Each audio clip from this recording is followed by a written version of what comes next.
I'm Roberto Ordeñana, and I am 31 years old. My parents are both from Nicaragua, and so, I'm Latino, and I was born and raised here in San Francisco, so I'm a gay Latino man, and that's how I identify.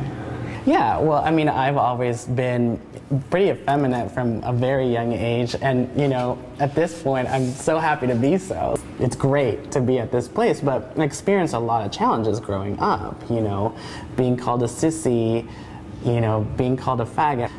People called me a fag before I even realized that I was gay.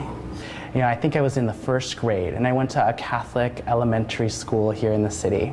And we had this giant closet in one of our classrooms. And so one day, we all were putting our things away in this closet, and it had these huge doors, and someone, just kind of closed the doors. And, we all kind of got startled. There was I would say about 10 or 15 kids that got startled, and I was screaming off the top of my lungs. And I come out of the closet finally when they opened the doors, and my teacher, looks at me and says to me, "Was that you screaming like a little girl?" And I just froze, and I just looked at her, and I didn't know what to respond. And the next phrase out of her was, "Oh my God, you're screaming like a little girl. I'm gonna have to buy you a dress, and you're gonna have to wear that." Ha ha ha ha ha. And the whole class heard that, and laughed along with her, and that kind of carried me through for the next 7 to 8 years, and gave license to all of the young people to continue to taunt me. I was very lucky because fundamentally I felt that my parents loved me. They never yelled at me for being who I was. It was mostly tears, it was mostly crying, it was mostly coming from this guttural, emotional place of, oh my God, will someone ever hurt you? It was really from a place of caring. The negative experiences that I had really were located in the schools. And school was not a safe place for me.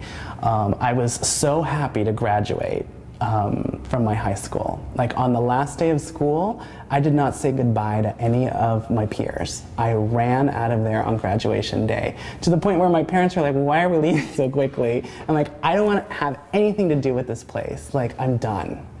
And to, the places where I felt so alone and, very sad were, from a very early age through my high school experience.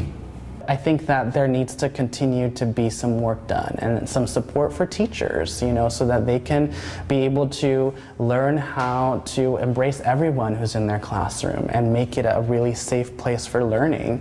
Make it a place where counselors can talk openly and honestly with young people who have questions about their identity. And I feel like I'm at an incredible advantage for understanding that I don't have to act a certain way, and I don't have to live up to a certain stereotype, and I have the freedom of expressing myself. And I'm currently in a relationship, and I'm so happy to be with the person I am, who really celebrates who I am, and all my friends around me love how I act. So it got better over the years.